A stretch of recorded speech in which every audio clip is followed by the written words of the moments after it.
What's up? Ghost Fictions is here, and we're back again. This is the part 5 of a story where DxD universe reacts to betrayed Villain-Issei. But before we start, please consider subscribe to the channel and give this video a like. Don't forget to check the description for more information. Now, let's get into part 5.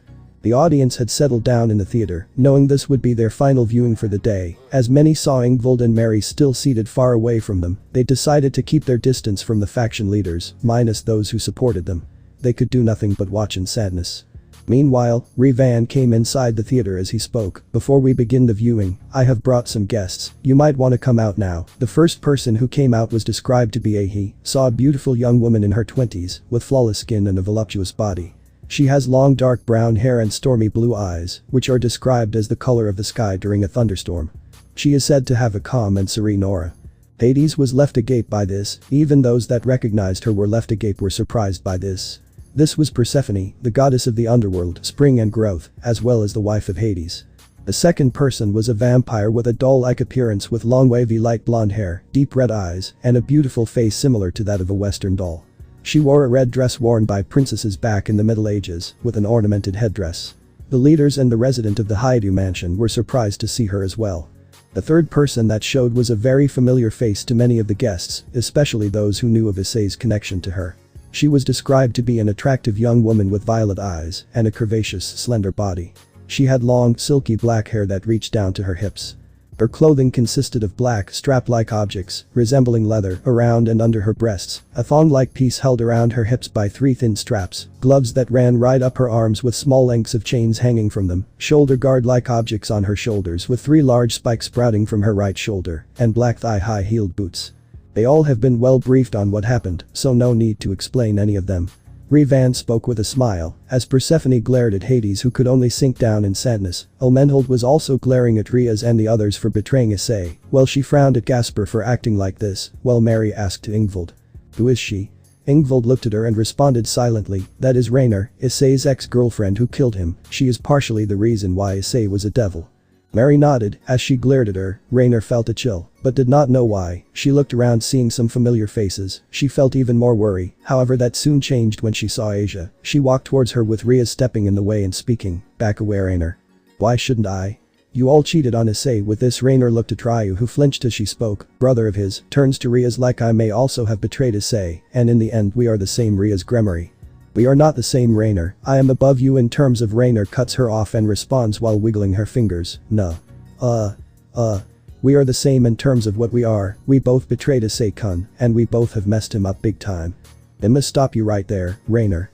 The one who spoke was Mary as she walked towards her. Her tone was completely serious as Rainer wondered who she was, while Riaz and the other guests wondered what Mary would do to her.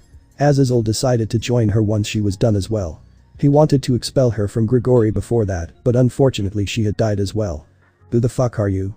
Rainer asked with utter disdain. Who is this human that dared to disrespect her? As Mary spoke with a smile, his older sister. It is not nice to meet you, and I'd appreciate if you stop calling my brother Issei-kun. Rainer gritted her teeth remembering the humiliating defeat at the hands of her brother. She remembered on how powerful he is and how powerful he has become. So you are his older sister, Rainer spoke with a growl as she tried to punch her. Normally RageRevan would have stopped this, but he knew that Mary will put her in her place. Mary grabbed the fist and crushing it making Rainer scream in pain. Did you really think I am weak? I may be human, but this human will put you in your place if he so wanted to. Lowest scum. Rainer fell to the ground as he drops her. Rainer's hands got healed thanks to the theater, she cried remembering the pain. It seemed like both siblings will be someone that will always terrify her. Azazel soon walked to her and spoke coldly. Hello Rainer. Rainer shivered seeing the man in front of him as she spoke with fear. Azazel-sama. I heard what you did. I made very clear orders to observe Issei Hyoudou, but you disobeyed my orders, didn't you? What's worse is that you even stole sacred gear removal documents and performed it on Asia Argento, didn't you? You disobeyed my every single order. Azazel spoke angrily as Rainer shuddered upon this as she spoke. I wanted to make you proud. Azazel gave a frustrated sigh as he glared at her. He then continued, I was going to do this a long time ago, but if RageRevan does revive you in our world, you are no longer welcome in Grigori for your actions. You supported Kakabiel, a rogue cadre, and I don't want to see you ever again in the territory of Grigori. Azazel walked away leaving Rainer crying. It hurt Azazel to do this. But this is her punishment. If she changes herself, then only she is welcome probably. But until then, she is in exile. Rainer blamed Issei for her condition. Meanwhile, Orlmenold was having her own conversation with the Gremory girls as she spoke. Really, infidelity, what were you thinking? I just thought that maybe Orlmenold cuts her off and responds, maybe he is better. The fact that you chose to replace Issei with his brother shows how much you really cared for him. Do everyone a favor and stay away from him. Orlmenold spoke with anger as she asked Revan, how is Issei? He is healing right now, so he will be alright, but you will need to give him some time. Orlmenold nodded as Riaz and the girls looked down in shame and sadness, while she looked at Ravel, Asia and Arena. Out of the girls, I really did not expect the three of you to turn against him. You all should be ashamed of yourselves. The three mentions started to cry in sadness as she knew that this is what would have happened. Orlmenold was about to walk away when she heard something in the audience. Slap. This got everyone's attention as they all looked at the person who did this. This was Persephone, who had slapped Hades as she had tears in her eyes. Upon closer inspection, one could see Hades' jaw almost ripped out. I can't believe after my death, this is what you have become. The man I loved was not a hateful being who hated other beings. What happened to the man I loved? Persephone almost yelled in anger as Hades remained speechless. No one said anything, no one even snickered seeing Hades' state. Some of the guests feared the goddess's wrath. Persephone shook her head and spoke angrily, don't make excuses, your actions have killed people. Hades, you were the best amongst your brothers, especially amongst Poseidon and Zeus. I really don't know what to say. Persephone remained silent for a few moments as she then spoke, but it is not too late to make amends, you can do it. Cause I believe in you, you can still change. Hades remained quiet as he spoke with a sad tone, it is too late for me, Perse. If you really believe that, then you are lost. Hades. Persephone spoke while walking away and sitting a few seats away from Hades. As Hades looked away sadly, his bone healed, as Persephone had 2 tears in her eyes which she rubbed so that no one could notice. Some looked towards Hades with pity and sadness. Several others believed he deserved this, as they hoped that he may change in the future, while the rest did not care for the Greek god of the underworld. Oh, that reminds me, forgot to bring those 2 here. Revan snapped his fingers as 2 people came into the area. Those that were in Kuo and the supernatural were surprised to see them here. They were Kiyomabe and Ikakiryu. Kiyomabe was described to be a busty young woman with long brown hair arranged in multiple drill-like curls. The second being Ikakiryu, wears spectacles, has gold-colored eyes and lightly messy brunette hair tied into braids on each side. She wears the Kuo Academy girls' school uniform. Lavinia was surprised to see her apprentice here, and they were just starting their training with magic. Hello you two. Ikakiryu and Kiyum were on guard as she looked at Revan and asked, who are you? My name is Revan, and I am about to show you the multiverse of Issei Hyoudou, although before we begin, here is something you need to know about what happened so far. Revan snapped his fingers as they all felt a memory surge of the events that had happened so far. They almost fell to the ground in sadness as Ikakiryu witnessed her mentor being killed by Issei. While Kiyum was devastated knowing what Riaz did, Ikakiryu spoke with sadness. I can't believe you would do this to him after everything he did for you. Ikakiryu spoke with sadness as she looked towards the church trio. I saw how much you 3 liked and cared for him, was that a lie as well? The church trio remained silent while crying as Kiyum asked Revan with concern, Issei, how is he doing? Better than when I first found him, and why don't you all take up your seats, we are already past the viewing time. The others who were not seated nodded as Rainer sat far away from the rest of the factions since no one wanted her near them. While Orlmenold and Kiyum sat next to Ingvild and Mary, who greeted them properly knowing that they cared for Issei still, and finally Ikakiryu sat beside Lavinia and Team Slashdog, the former greeting her properly. Alright, let the show begin. Revan started playing the show as the viewing finally began. He did what? Goro asked in surprise. He had heard Asia tell him about him leaving the house with 2 duffel bags. He was going somewhere, he did not tell me where, and he just left, believing that we don't deserve to know. Asia spoke in a neutral tone. I see. Goro spoke in understanding. Goro and Mickey both looked down in sadness, remembering how cruel their counterparts are, while the others were silent, knowing that he was finally going to have a small happier life. Mary wondered how close Issei and the Hades' family were in this reality. She could see that even others had the same questions, at least those beside her. It is good that he is gone. He should stay far away. Rhea spoke with utter fear, while remembering how helpless she was when he put Azazel and Valerie and defeated them with ease. Even most of her peerage agreed to what Rhea had spoken. Akeno remembered the hallucinations Issei put her through when she attacked him in his room for insulting her Anata. Despite her being a robot, she shivered remembering what had happened. Even those from Dai's peerage like Asia, Ravel, Roswee, and Zenobia were fearful of what he is capable of. Vali team was not present as she was being taken care of in the underworld due to her injuries. Valerie paled at how brutally she was dealt with the concept. Issei's hands while Azazel and Vali's team shuddered at Issei's brutality. He was not someone they wanted to mess with, they feared what he is capable of. The others mentioned on screen were equally afraid of this Issei at this point. He is someone that wouldn't hesitate to take his enemies down no matter the cost. Even Dai himself was fearful. Ria's words were not wrong, however despite her fear, she was angry at what Issei had done, as Mickey spoke. Either way, let's have our dinner, there is nothing we can do. Mickey's voice was stern. She was surprised by how cold and brutal Issei was, as they all start to eat in silence. The house has not been the same ever since Akeno's change in nature. The audience agreed, even the newer ones were weary of Issei's nature, especially Rainer, who was the most fearful of Issei at this point. After eating they all left to head back to their rooms, as Dai once again spoke to Ingvild, who just ignored him again. Why is she ignoring me? Dai muttered in confusion. He looked at the other girls, however they were as clueless as Dai was. He hoped that Ingvild did not come to know about the truth, otherwise, everything he has done will crumble to dust.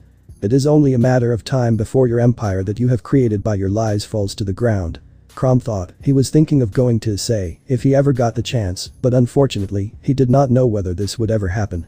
I did not know why, but he felt a chill. Something was going to happen to him in the future. I pity my counterpart, who is with a scoundrel like Dai. Crom spoke with a sigh. He agreed with his counterpart's words, as he knew that the empire of lies, this prideful brat. Well, Ryu angrily agreed with Crom, although he did not show it, since they did not know how the audience would react. And it seems like even we are silent due to our wielders, Tiamat spoke sadly as Albion and Vitra agreed. It seemed like in this reality, they seemed to be more slaves of Dai at this point, who was controlling their wielders. Issei was standing on the boat, the river person was taking him to, as the boat person, who was Charon, stopped. Dear Issei removed a gold coin from the Greek era. This was a coin meant for the payment, however Charon refused it. That won't be necessary, young man, after all Lady Persephone has personally asked you to visit her, Charon spoke with a smile, however this was not noticed by Issei, due to his dark robe. It's true, Charon is known to often ferry those depending on his mood across the river Styx, however the standard price of the ferry is 1 gold coin from the Greek era. If you don't have that, you will become a wandering spirit. The audience shuddered at those that ended up being a wandering spirit. They wondered what kind of a person Charon was. Hades and Persephone were not in a mood to speak due to what happened earlier. They did not know what they are going to say, as Ryu asked. May I ask a question? Ryu's words seemed fearful as Revan spoke with a smile. Go ahead. What is on the other side once Charon ferries you across the river Styx? Revan paused the viewing and explained. Very well, I will explain what happens next. The audience unfamiliar with the place nodded. Those that did, let Revan explain everything. Once you reach the other side, you will be judged by the 3 judges of the underworld, ruled under Hades. Once there, souls face judgment before the 3 judges of the dead. Rhadamanthus, Minos, and Aeacus. The fate of the souls is determined based on their deeds during their earthly lives, Revan then continued. Once done, you can go into one of 3 locations. The first is the Elysian Fields. A kind of paradise or blissful existence. It is a place where the souls of the virtuous and heroic individuals may find themselves after death. The second place was the Asphodel Meadows. The Asphodel Meadows is neither a place of punishment like Tartarus, which I will get to later, nor a realm of reward like the Elysian Fields. Instead, it's considered a kind of middle ground for souls who led average lives without extreme virtues or vices. The third and the final place is Tartarus. It serves as a place of punishment for the most wicked and rebellious people. They are endlessly tortured and is the real definition of a true hell. The torments can include unending suffering, such as being chained, tortured, or subjected to other forms of perpetual agony. The audience unaware listened intently as they all nodded in agreement. They were aware of the world now. Revan played the viewing. No, I insist, I am a traveler after all. Right, Issei insisted him to take the coin. Sighing, Charon reluctantly accepted the coin. He then wished Issei safe travels as he walked towards the underworld throne room of Hades. It was a huge mansion, which was almost akin to a model house. Issei looked at the place with a smile, as he remembered that a lot of changes had happened to Hades' domain ever since Persephone came back to his life. Oh. I forgot to mention, this Hades is different from the one in this room. In case you guys didn't know, Persephone seemed intrigued by this. She knew how her husband was before his fall into the monster he is today. She looked at Hades, seeing him saddened. She hoped that Hades will change as time passes by. Nyx looked at Hades and felt bad for him. She did know he will changed and believed in him, even if he did not. It had become much more cheerful and much more green in nature, as Persephone was literally the light of Hades' life. Rubbing head to not remember her past, he walked inside. The house was warm, its interior was well decorated with different types of flowers. There he sensed an aroma, as he presumed to be home-cooked meals. Hades remembered the home-cooked meals Persephone used to make him when she was alive. He shook his head, remembering more of his past. Persephone also felt sad, remembering more of her past, while the audience wondered what Hades was before his descent into tyranny. He walked inside, where he saw a beautiful young woman in her 20s, with flawless skin and a voluptuous body. She has long dark brown hair and stormy blue eyes, which are described as the color of the sky during a thunderstorm. She is said to have a calm and serene aura. She wears a noble black and red dress, decorated with beautiful roses, and black fishnet stocking. She wears designer high-heeled shoes. She also wears a crown formed from roses and a golden necklace with a bright red jewel attached to it. However, she currently wore an apron. "Persephone!" Issei happily exclaimed. Persephone turned around to see Issei, as she beamed in happiness, seeing him after a very long time. "Ice-chan!"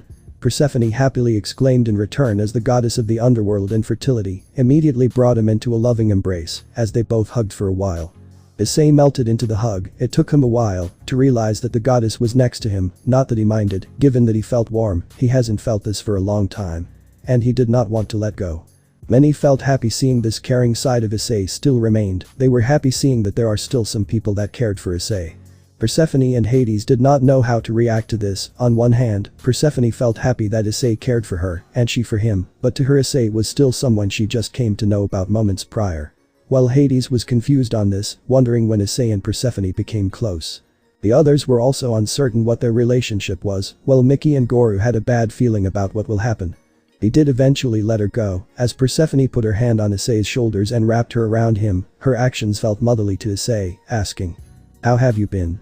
Persephone asked with happiness. "I am not going to lie, my life has been getting better since the past 2 days, Issei responded with a smile. "That's good," Persephone beamed in response. She still remembered how sad Issei was when the last time he was here. She then remembered how he was the last time she had met him, and that was 1 year and 3 months ago. The audience wondered what happened the last time he had visited, as Mary then asked, "Wait a minute, could it be?" RageRevan gave a nod, as Mary knew what this meant. This was when Ingvild completely rejected him for Di. She remained quiet, knowing full well what this meant. The others wondered what Mary had meant. "Okay, now, we will begin the flashback. I hope y'all are ready." The audience nodded in understanding, except Mary, who remained quiet. "It's okay, Ice-chan, it's gonna okay," Persephone spoke while rubbing Issei's back. She was there for him when an incident happened. "How can it be okay, Persephone? She chose that damn Di over me again. Nobody believes that I saved her from Nyx. And now, even she thinks that I am a liar," Issei spoke while crying. Persephone was sad on the outside, but in reality, she was furious, especially towards Di for doing this to him. Hades was also next to him as he spoke. "Ice, I have no words to say, but there is nothing you can do. You have no proof to prove yourself innocent. It's time you let go." Hades' voice was sad. Like Persephone, he hated what had happened to Issei. His heart was broken. It reminded him of what happened to Persephone. Hades agreed with his counterpart, while Persephone could see that her counterpart felt helpless, calming Issei down. They felt sad for Issei. Ingvild and Mary hated Ingvild's counterpart. Similar emotions were present in Azazel, Yusaka and her daughter Kunu, Valerie and her team, Orlmenold, Team Slashdog, Ikakiryu and Kim. Others felt sad for Issei, except for one. The only one happy seeing Issei suffer is Rainer, who enjoyed seeing him in grief. Although she did not show it. "But I can't, my heart still loves her. And it pains me to see her with Di." Issei spoke with utter sadness. He sniffled as Hades spoke. "I think you should rest in the room, you should sleep for now." Issei looked at him and nodded. He just walked away, showing barely any emotions. Persephone did not want him go. Her maternal instincts were causing her to rush to him. Hades stopped her as she protested. "Darling, he needs me." "I know, Perse, I know, but his heart is broken. We can't do anything about it. I can't believe his younger brother would do this to him." Again Hades spoke with sadness and ending with a growl. "RageRevan, can I ask a question?" RageRevan had a feeling what may happen next as he spoke. "If you wish to know what relationship this Hades and Persephone have with their Issei, then it is that of parental bond. In other words, to this Issei, he sees Hades and Persephone as his parents, their family as his. While Hades and Persephone view Issei as their son, to them blood is not what binds relationships, it is heart what counts." RageRevan's words made the Hyoudou family minus Mary devastated. The parents hated what their counterparts did to Issei. Mary was saddened by this revelation, hating her family's counterpart for doing this to Issei. Although, seeing how happy this Issei was with him, she couldn't blame this for happening. Persephone and Hades were stunned by this. They never thought that they would be taking a former mortal as their adopted child. Regardless, they were even more curious as to what developments their counterparts would have with this Issei. Even then, both seemed to be happy with Issei joining their family. Hades pondered whether his counterpart was intending to destroy the Longinus beings and other supernatural beings or not. The others did not know how to react, some calmed the Hyoudou family, while others needed some time to process this revelation. Honestly, how can he do this? Even Zeus is not like that, why can't he let his brother live in peace? Seriously, once he even threads in your realm, I will make sure to torture him, Persephone spoke with sheer spite and a cold tone, as Hades nods in agreement to her request. Both of them could only watch, as Issei went inside the room he was given to them. Persephone came in much later, only to see Issei crying in his sleep, her heart clenched as she embraced him that night, to show that he is not alone. Persephone smiled in happiness seeing this, knowing that she would have done for Issei, if he was her son. While some others felt bad for Issei, after which this resulted in happiness, after seeing the goddess of springtime calming him down. Mickey couldn't help but cry seeing this, while Goru and the rest of the Hyoudou family consoled her. Persephone Issei called her, as she was in her trance. Ice-chan sorry, just was remembering something Persephone spoke with a wry smile, while rubbing her head, she then remembered, oh right. Darling doesn't know you are visiting. Hades smiled remembering Persephone used to do this when she was alive, those were the good memories they had. That was all that remains when someone dies. Wait. Hades doesn't know I am here, Issei asked as Persephone shook her head and responded. Nope, I kept it a surprise, the truth is that he has been overworked by paperwork, so I thought that I could surprise him, I hope you don't mind. Persephone spoke while looking away, with slight sadness, as Issei denied it and responded. No, I understand, I would love to meet him. Persephone beams at this and responds. Great, then let's go, we can eat the food later. Persephone spoke with a smile, as she pulled Issei towards Hades' study room. The audience were curious as to see what was going to happen they wondered what Hades was like in this world. Hades himself was curious at this as well. The man was sitting on the desk, this was Hades, in his human form. He took form of a tall and handsome man with a specially designed eye patch on his right eye and long, stylish silver hair that spikes up at various spots on his head. He's shown with a leaf-like pattern tattooed across his forehead, a spiked choker necklace lined, and a bead-like earring on his left ear with many smaller piercings. His attire is shown to be quite formal and extravagant, with a collar that spans all the way to his upper chest, and badges decorated on the left and right side of his coat. Finally, he wears long white jeans and a pair of shoes filled with square patterns. Hades was working in his study room, trying to complete his paperwork, this was all thanks to Zeus dumping several of his paperwork. The reason was that this was his punishment due to him helping the Cows Brigade. Fuck Zeus and this paperwork, can't believe I am made to do this. Hades exclaimed angrily, while smashing the desk. The faction leaders could relate with Hades, paperwork was the bane of everyone's existence, Persephone remembered this was how her Hades used to look like. Well at least he doesn't look like a Kodakome or Ains cosplayer.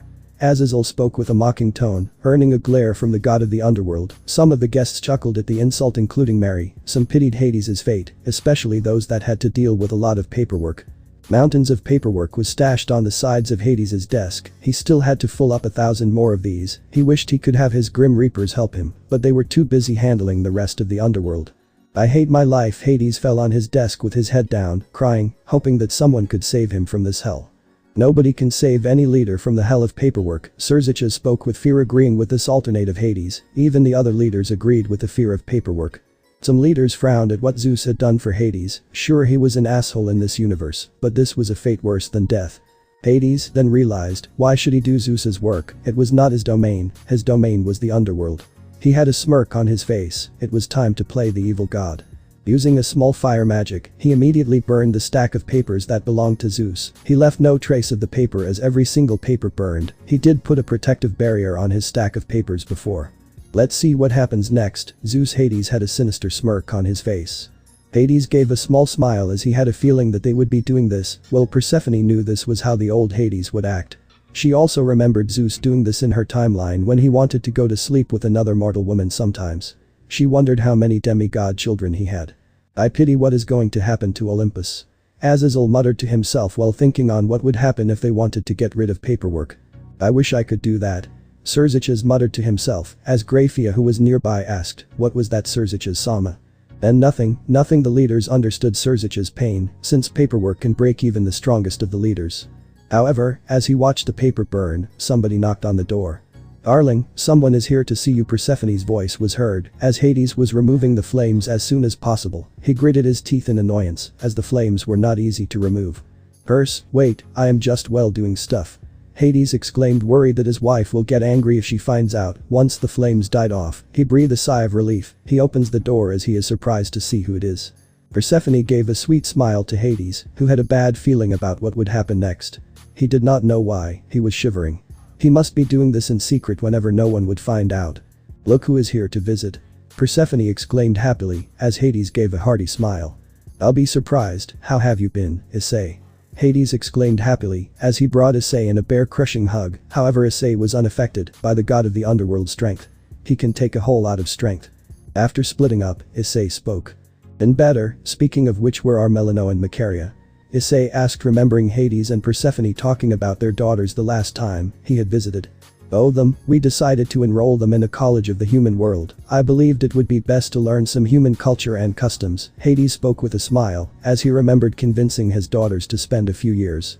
So Hades, where are the girls? Persephone asked Hades, to which Hades responded, they are still in the underworld. I made sure to not let them out after what happened to you.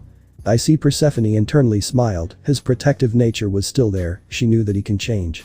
He just needed to believe in himself. Which one? Issei asked in interest. We were planning to send them to Kuo Academy at first, since you were there and they could keep you company, but then we realized that your bastard of your brother would try to flirt with them, so they are studying in Stafford University in England. Hades spoke with a smile, as Issei sighed in relief.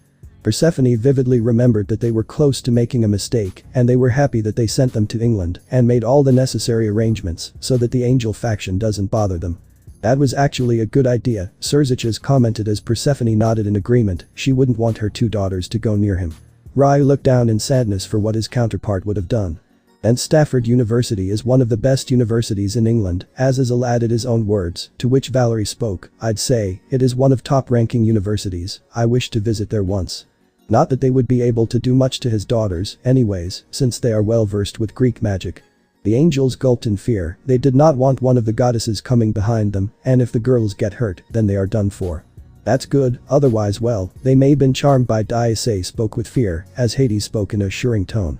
I swear on the river Styx, I won't let that bastard even come close to my girls, Hades declared. He will not let anyone he doesn't trust near his daughters. I agree with my counterpart on that one, Hades muttered, to which Persephone agreed with Hades on that one. She knew Ryu is not I, but they do share each other's arrogance. Over the centuries, Persephone was familiar with arrogance, and when she was brought back to life and given all the information she needed, she was not surprised that humans were capable of such arrogance, but to eyes, that was on a whole different level. She couldn't help but be appalled by Dai. Anyways, enough about that, the food is getting cold, let's go and eat, Persephone spoke, trying to change the subject, to which both men nodded and headed towards the dining table. This actually seems like a regular family dinner, Mary muttered to Yusaka and Ingvald, who nodded in agreement. In the dinner table, Issei, Persephone and Hades were having their food where Issei narrated his experiences, and after that I told to Zeus's face, not my monkeys, not my circus. Issei narrated the time when he headed to the faction meetings, with Hades laughing in agreement. Even Persephone cracked open a smile. To say that to Zeus's face requires some real balls. You really are something, Hades spoke while calming his laughter. I agree, saying that to the god of thunder is really something. This Issei really is something else to say that on his face, Azazel spoke while chuckling, as some of the audience agreed to Azazel's words.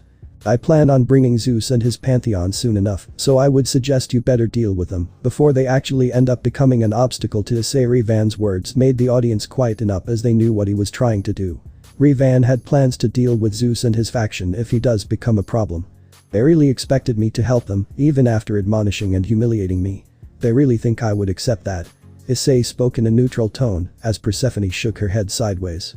Entitlement at its finest. Then again, I expected this from Zeus. Persephone spoke in a disappointed tone, although I did not expect people like Cerziches, Shiva or even Odin. Honestly, I feel like power corrupts people. Hades sighs in response. Then again, power corrupts. Perse, I was also corrupted by the desire to gain more power, especially after you were killed. Hades spoke with a grim tone, as Persephone kept her hand on Zeus's and spoke with an assuring tone. I won't go anywhere, darling, I won't leave you ever again. Persephone spoke with a solemn smile. She knew how much her death affected Hades. The factions hated their counterparts, as they agreed with this Hades's words of them being corrupted with power. Well, Persephone knew how much her death affected Hades, causing him to become a monster. Hades himself looked down. He did not know if he can ever set things right for the amount of crimes he has done. Hades was all alone for centuries after the death of his wife by the hands of a Longinus user. He managed to torture the hero, but after that, he lost himself to darkness and became a being that hated devils, angels and fallen angels, holding them responsible for the death of his wife. His hatred even reached any Longinus user as well. He gave up his human form and became the skeleton god many familiarized for a very long time. Issei was no exception to his hatred, as he often looked down upon the boy when he first met him during the raiding game between Rias and Seirg, back when Dai was still a PAWN low-class devil in Ria's peerage. Issei was just there as a spectator, as he never fought or met Ria's cousin in his fight. Some more people felt sad for what Hades went through, while others knew that this Hades was different thanks to Issei looking out for him before. Seirg spoke to Sikvera, "I wonder what else is different." Sikvera looked at Seirg and responded, "I think a lot." He did visit him later on, as he was the one who gave the Cow's Brigade Samuel's poison, only for him to be greeted by the angry god, who demanded his presence in his domain. A fight nearly broke out, but Issei requested peace as he did not want to fight him. He always wondered why the god looked down upon Longinus wielders and the races from the three factions. He initially never told him, but after pestering he relented and told him about Persephone. He told everything. Issei understood his pain, and by that time he had found the Book of Conceptual Creations. He decided to help him. Hades called it a bluff, believing that his wife's soul is long gone. However, he managed to clone Holy Grail. Since he was aware of RageRevan unsealing the seal of the biblical god, he was going to clone all sacred gears that the biblical god had used to seal the beast. And make a seal that would be strong enough to permanently seal Trihexa in an event he had been released. It turns out, once he removed the limiters on each sacred gear, it turns out he only needed to use 3, since no matter what he does, he was never able to recreate the true Longinus perfectly. That was the only sacred gear that he failed to recreate, no matter how much he tried, since he was too focused on creating the seal. The 3 sacred gears were the Holy Grail Sephiroth Graal, the Holy Cross Incinerate Anthem, and finally the Holy Nail Alpheka Tyrant. The third one was still not found by the factions yet. Hades remained quiet upon knowing about the Holy Nail, also known as the Alpheka Tyrant, and who was its current wielder, as the other factions remained silent about it. He also knew who wielded it. The other factions were stunned by this revelation. Another holy relic. Michael asked with surprise as Gabriel responded, along with Uriel, "Brother, the user has to be somewhere in this world." "Indeed, we don't even know what it can do and what it is capable of." Uriel's words made Hades slightly nervous, which was noticed by Persephone. He knew something that no one did. She also looked at Nyx, who seemed equally nervous as well. She decided to talk to them later. "You will see what the Alpheka Tyrant is capable of. It will be playing a vital role in this story." Revan's words made the audience note down what it is capable of. He then used the Holy Grail to find where her soul was. It turns out all those souls that have been destroyed end up in an alternate dimension, as Issei calls it, purgatory, where there is no escape. It is like an empty void, where the soul can do whatever they wanted. It is like a whole different world to anyone that does come here. That is why the original Holy Grail wielded by Valerie Teeps failed to resurrect those souls that have been destroyed. But nothing was impossible for this version of Holy Grail, since due to its removal of its limitations, the Holy Grail can enter into dimensions like these and bring out souls trapped in this dimension. He also encountered Rainer and her group, whom he promptly ignored. His main focus was to reach Persephone, and he found her. He found her, sitting on the ground and closing her head in her knees, curling up in a ball and crying. She has been stuck here for centuries, if not millennia. She can never meet her love. When she saw Issei being her hope, she was reluctant at first, but Issei convinced her bring her back in the arms of her lover, Hades. Persephone nodded in agreement with Issei's thoughts. She remembered the state she was founded. The factions pitied her for what happened to her. "So you're telling me that purgatory is where destroyed souls go?" Ajuka asked with surprise, to which Revan nodded. "In this universe, yes, and it is true even in yours. Even Rainer has experienced this, right Rainer?" The audience looked at Rainer sitting far away from everyone, who nodded in agreement. She remembered that there was no way she could have gotten out of that hellscape, not without someone helping her. Issei describes purgatory to be the true definition of afterlife, or more accurately hell. Primarily because you can never be revived, especially after your soul gets destroyed. There is no escape once you reach here. Even from hell, one can escape using the original Holy Grail. That was how the Cow's Brigade was able to revive beings like Grendel, Layden and several other evil dragons that were apparently slain.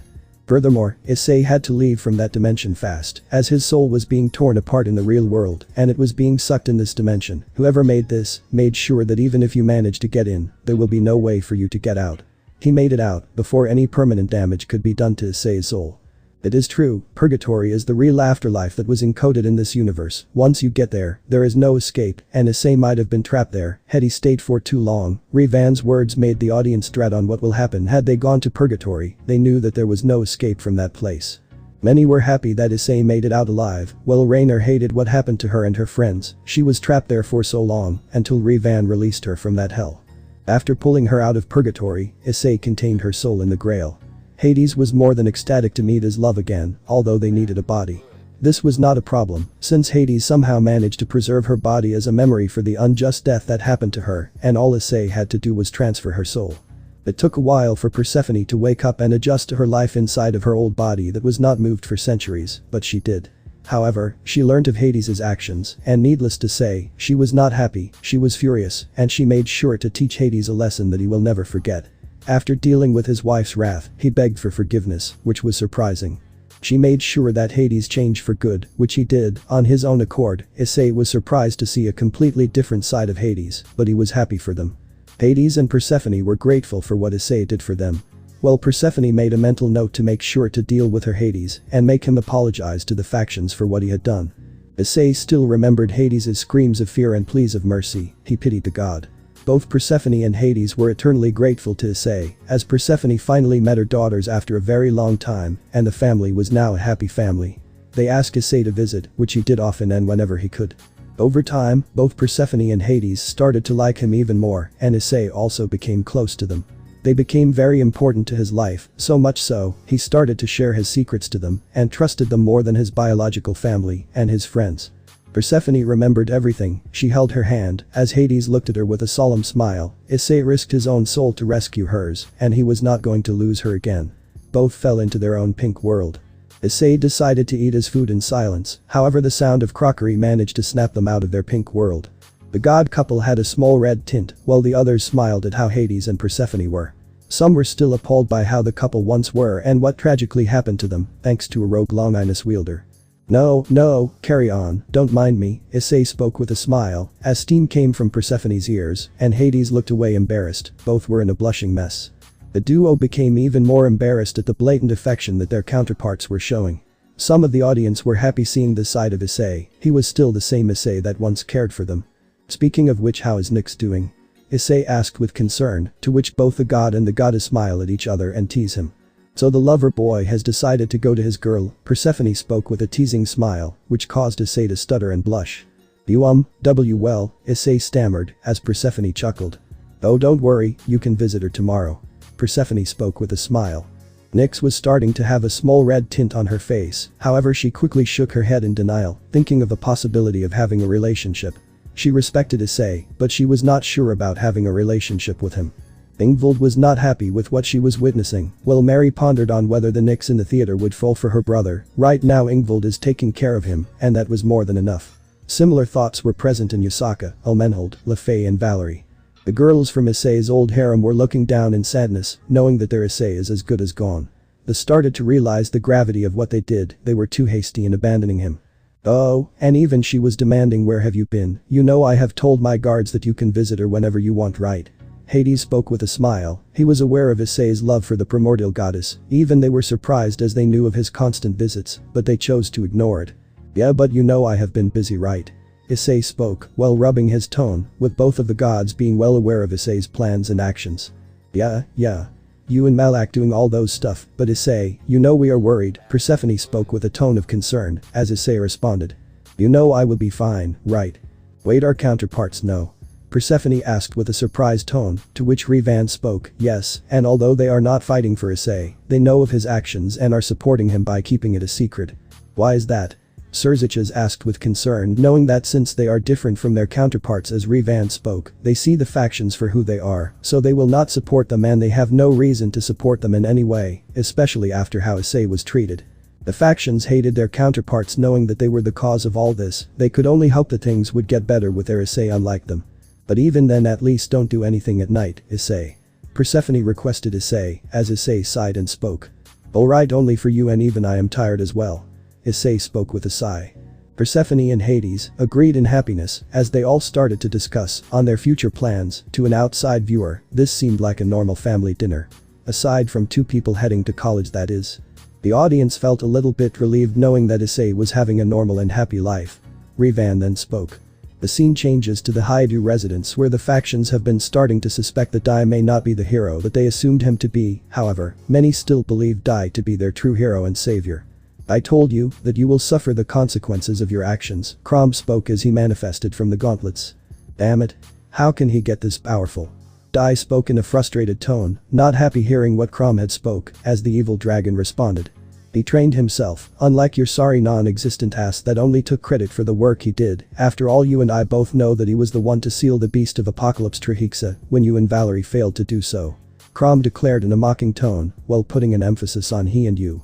Some of the audience were outright livid at how callous Dai is, while others were disgusted by his actions. Even Ryu himself hated his counterpart for what he had done. The Hyoudous were disgusted at how far he had fallen, they hated him even more at this point. Dai gritted his teeth in response as he shouted while punching a nearby wall. Damn it. I should have eliminated him before he could have been this strong. Crom only laughed in response, angering him even further. What's so funny, Crom?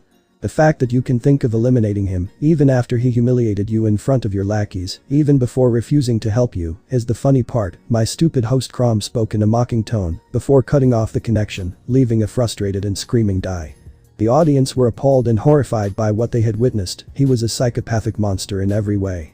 Even Raynor was pale by what she had witnessing, even she wouldn't go far to take her own allies down. This was too much for her. He's a monster, Mary muttered in disbelief, horrified by what her little brother could potentially become. This was too much. Those that were with Dai feared for what would happen to their counterparts. This included even Ingvild, Yusaka, Valerie, Lefay and Orlmenold. They were pale on what their fates would become of their counterparts. Kunu was scared as she saw Dai as his father figure, while Yusaka held her daughter close. She does not want her daughter near that psychopath. However, he was being watched by Ingvild, who only nodded her head sideways as she spoke in disappointment in herself. And to think I loved you, you really are a scum, aren't you? Dai. Ingvild spoke coldly as she walked away to head to her room to sleep. And you are a hypocrite. Ingvild angrily responded, to which some of the audience agreed to Ingvild's words. Even the others nodded, seeing how much of a hypocrite this Ingvild was. The scene changes to Ingvild in a dark void, in her Kuo Academy uniform, as she looked on, asking, "Where am I?" Suddenly Grafia appears in front of her, as Ingvild was surprised to see her here. Grafia? What are you doing here? Ingvild asked in surprise, as she was met with a loving smile, as she responded. Don't you know? Know what exactly? Ingvild spoke with confusion. Well, you are getting married to Dai. Ingvild. Grafia spoke with a smile, as all of a sudden Ingvild's clothing changed into a purple gown. She had a look of horror as she shouted. No. No. No. This cannot be happening. Ingvild shouted as Grafia was confused with her asking. What do you mean? This is what you always wanted. Grafia spoke while her smile as she fades away, leaving a despair-ridden Ingvild. Ingvild was even more pale by this. She hated the fact that she was being married. It seemed more or less like a fever dream. Mary was calming her down, assuring that everything would be fine. Mary could see her future sister-in-law crying. Ryu and Issei Hyoudou were silent. They did not have any words for what they were witnessing, a fever dream. Grafia herself was not happy that in this fever dream, she was encouraging this. The scenario made the audience understand that this was a nightmare. The scene then changes to Dai wearing a wedding tuxedo. Ingvild was horrified on the inside, however her body was smiling, with her thinking. No. No. Please be a nightmare, Ingvild thought. I am so happy that this day has come, my love. Ingvild. Dai spoke with a smile, emanating happiness. Ingvild was smiling on the outside, but she was screaming on the inside. She was unable to move or escape. God, please, if you are listening, please help me. Ingvild thought, not caring for the headache that she would receive when she chanted the name. However, nobody came, as she saw Issei's parents, his sister and the rest of her friends, all clapping in joy for what had happened. Her body was then pulled towards Dai, as they both kissed. Although Ingvild's expression was happy on the outside, she was crying. She couldn't help but remain as her body was beyond her control. She was unable to change her fate. The audience were even more tense by what they were witnessing, while they watched Ingvild suffer helplessly. The scene once again changes. This time, however, Ingvild was wearing her gown that she had worn during her time when she first met Dai. However, there were two changes. One was that there was an additional Ingvild who wore something identical, who wore the same clothing, smiling at her condition, and two, she noticed that her hand had an engagement ring and a mark of a dragon. This meant only one thing, that she was now married to Dai. She couldn't help but weep at her fate, now that she is stuck with a liar, as her body can now show expressions. However, she was chained, she was unable to move, but only watches what happened next. But what surprised her next was that Issei showed up, with Issei calling her. Ingvold listen. Issei tried to speak, but Ingvold, the one that was free, slapped him in response. Ingvold was agape by what she witnessed. She was not only married to that bastard, but she also slapped Issei, the man she loved. Her counterpart's fate was sealed, as she tried to cry. Mary could only watch helplessly. She hoped that this fever dream would end. The audience were also hoping for this fever dream to end. Oh, I forgot to mention, one Ingvold is called Ingvild Nightmare, the one which is free, while the other is our regular Ingvold. The audience nodded in understanding as they hoped that this would end soon enough. Issei rubbed his cheek, as she spoke coldly. I told you to address me as sister-in-law or Lady Leviathan, and 2, I told you not to bother me. I am already married, so I will not go out with you, Ingvold Nightmare responded, as Issei clenched his fist in anger, responding. You know what, screw you can do whatever the hell you feel like. After all, the apple does not fall far from the tree. You are no better than your ancestor Leviathan, almost as bad as my brother Di. Issei spoke with pure fury and hate in his voice, with Ingvild Nightmare only scoffing in return. Yeah, I don't need to listen to you, you low-class being and deceiver.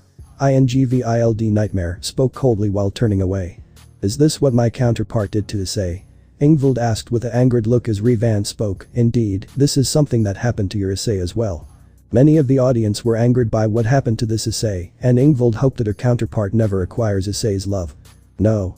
Don't listen to her, Issei. You are my hero. Not Di. Ingvold shouted, however her voice was unheard. The nightmare version then saw Issei walking away as an evil smirk grew on her face. She turned her attention to her real self and spoke. You see, all of this is happening because of you turning away the real hero. Now you will stay with the one who only saw you as an object. Ingvild Nightmare spoke with a tone full of mockery, while the real Ingvold was horrified. No, this can't be happening, Ingvold spoke with fear and guilt. It is, and I am afraid you can do nothing but live your life with the man who never loved you. Ingvild Nightmare spoke while cackling, as the other Ingvold could only weep and wallow herself in despair. Ingvild Nightmare then spoke, I wonder what would have happened if you actually heard Issei out even once. After that, Ingvild Nightmare disappears before everything changes back to normal. The audience sighed in relief knowing the fever dream ended, as they could only hope that things would be getting better, at least for this viewing. Ingvold shouted, as she woke up from her dream. Sweat was dripping from her face. She looked to see that it was all just a nightmare, but to her, it felt real. If only I could have realized the truth, maybe things would have been different. Ingvold spoke while completely grief-stricken. She remembered a part of Issei's words. I do not care for you, my dear Ingvold. I want you to live because I want you to see the consequences of your actions. I can't allow you to fall asleep now, can I? That will be no fun now, right, Lady Ingvold? That would be mercy. And I won't let that happen. The audience shuddered remembering Issei's anger, with the children in the group holding their parents close due to fear. Issei's anger is something that many should fear, since it is extremely rare to encounter. Rainer was shivering in fear as she was on the receiving end of his anger once. She feared and hated Issei at this point. She decided to have some water. When she noticed her bottle empty, she decided to leave, while remembering Issei's utter refusal to help the factions. She didn't blame him, why should she? If anything, him not helping them justifies his actions. Issei was not affiliated with any faction. He was not a devil. He was not affiliated with the Church of Vatican, or a reincarnated angel, or even the Grigori's human teams like Slashdog. So he has no reason to help the three factions. Furthermore, they admonished and looked down upon him just because of him either being a pervert or a weakling. There should be no reason to help them, since all they think of him was a tool that they can use and discard. The audience agreed with this Ingvold's thoughts. Even Ingvold, as much as she hated her counterpart, had to agree with Issei's thoughts. The faction leaders hated their counterparts for doing this to that Issei. They wished to make them pay for their actions. So you have finally realized the truth. I never expected him to reveal it to you. Ingvold was startled by the voice, as she exclaimed. Beep. Relax, it's me. The voice belonged to that of a female. Ingvold turned around to see a cute young girl with long black hair down to her hips and black eyes. Her ears differ from a normal human's as they have pointed tips, although her long black hair makes this feature difficult to notice. Her dark gray eyes have reptilian slitted pupils. Ophis. Ingvold spoke with surprise. Indeed, it's me, so your eyes have been opened, hasn't it? Ophis spoke with an emotionless tone, while Ingvold looked down in shame. Who Issei Hyoudou really is, a fraud, an impostor, a little boy who is an attention seeker for something he didn't do. Ophis spoke while munching on a Cadbury's chocolate. Wait, Ophis, your counterpart is actually working with this Issei? Azazel asked to Ophis, who responded with a shrug. Yes, my counterpart and even Baka Red's counterpart are working with Issei and Malak. The audience were now horrified. Their counterparts are really doomed, with two of the strongest beings working with Issei, meaning that this Issei not only is being supported by the dragon gods, but also by Hades and his family. They had a feeling like they were on the wrong side of this war. Yes, I saw the cruel truth of who saved me, Ingvild responded, as Ophis shook her head. But the question remains, what truth did you see? Ophis asked, which surprised Ingvild. I don't understand, Ingvild asked confused, is there something else I need to know? I know that Issei protected someone as stupid as me. I understand, Ophis spoke while nodding, let's just say that I was not the only one who had a hand in ruining his reputation. Ingvild widened her eyes as he spoke. But who would do this? Ingvild asked with sadness and confusion, as Ophis responded. I will tell you another time, and besides, I will tell you a truth, the real truth of Malak, and why is he destroying the factions. Ingvild was surprised by this. Wait, we know Issei is working for them. What else remains? Yusaka spoke with surprise, yet sadness in her voice, as RageRevan spoke. The truth will startle you as well, but I will keep it for secret, no spoilers. The audience were not happy by this, however they were curious as to what they will view. Wait, you can help us find who Malak really is? Ingvild spoke, as Ophis responded. Just you, the factions and the others have lost my trust a long time ago, Ophis spoke in an emotionless tone, yet it seemed to be cold, and Great Red will be the one to show you this, he has agreed to show you this, meet me in 5 days, at the fountain.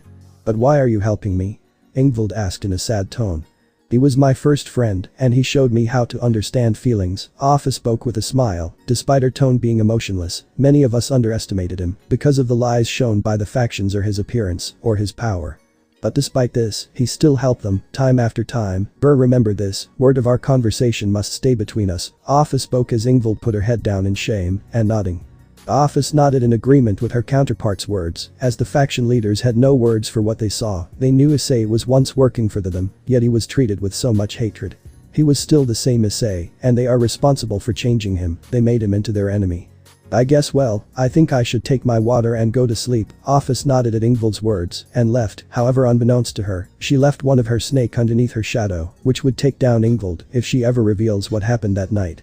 I hope you listen to me, Ophis spoke while shaking her head, as she finished her chocolate, she looked at it, and missed sitting on Issei's lap, please come back, Issei, Ophis muttered in request. Ophis headed to the fridge to take another Cadbury's chocolate, she wanted to try Diet Coke, however understanding that this was one of Issei's favorite, she did not touch the drink. Well, Ophis and Lilith looked towards RageRevan with a pleading look as he sighed and snapped his fingers, here, don't go finish it one day. 2 chocolate bars came in their hands as they started to munch on it, Mary had a smile as she watched Lilith munching on the chocolate while saying, don't finish it so soon, you should finish the rest tomorrow, Lilith nodded in agreement as she decided to finish half today and the rest tomorrow. Unbeknownst to both of them, someone else was watching their conversation, it was Valerie, who had teleported to the Hyoudou residence, she had bandages all over her body to cover up the blisters, as well as the barrage of punches she had received courtesy of Issei. You are doing a mistake, Valerie, let's see how you react to the cruel truth, Albion warned her host, to which Vali mentally retorted. I don't care, I am only interested in seeing the weakness of Malak, and who he really is, he hurt the people close to me. Vali declared mentally, as Albion could only do one thing before cutting of the connection. I feel like I am going to do something really stupid, Valerie spoke while facepalming herself. Even her team and Azazel couldn't help but get annoyed by this Vali's attitude, even Albion knew that she is going to doom his counterpart as well as herself. Now, the next scene will be playing the next day, alright, RageRevan started to play the scene, however this was what the audience was viewing. It was nothing but static. RageRevan, why can't we view anything, Kunu asked, to which RageRevan was himself surprised as he checked the viewing, the screen went blank as he scanned the device and sighed. The disc is corrupted, so I can't play the last scene of the viewing, not only that I can't play the entire viewing for now, the audience started to feel frustrated as RageRevan spoke with a smile. But fret not, I will prepare something for you guys the next day, so until then, you should all go to your rooms to rest. The audience looked at him and nodded as RageRevan spoke, oh, and I have prepared rooms for you each, couples will be assigned the same room, all you have to do is say a room, and you'll be teleported there, okay? The audience nodded as they soon teleported back to their rooms, minus Ingvild and Mary, as RageRevan spoke, oh yeah, you two will be teleported to the last rooms you were in, which in Ingvild's case, it is directly to Issei's room. The 2 girls nodded in understanding as they would be happy, they soon spoke room and teleported out of there, leaving RageRevan alone. RageRevan destroyed the corrupted device and wondered which viewing he could play for the audience, he smiled, knowing that this viewing would interest the audience as well. That's it, guys. Thanks for watching and supporting us. See you in the next part.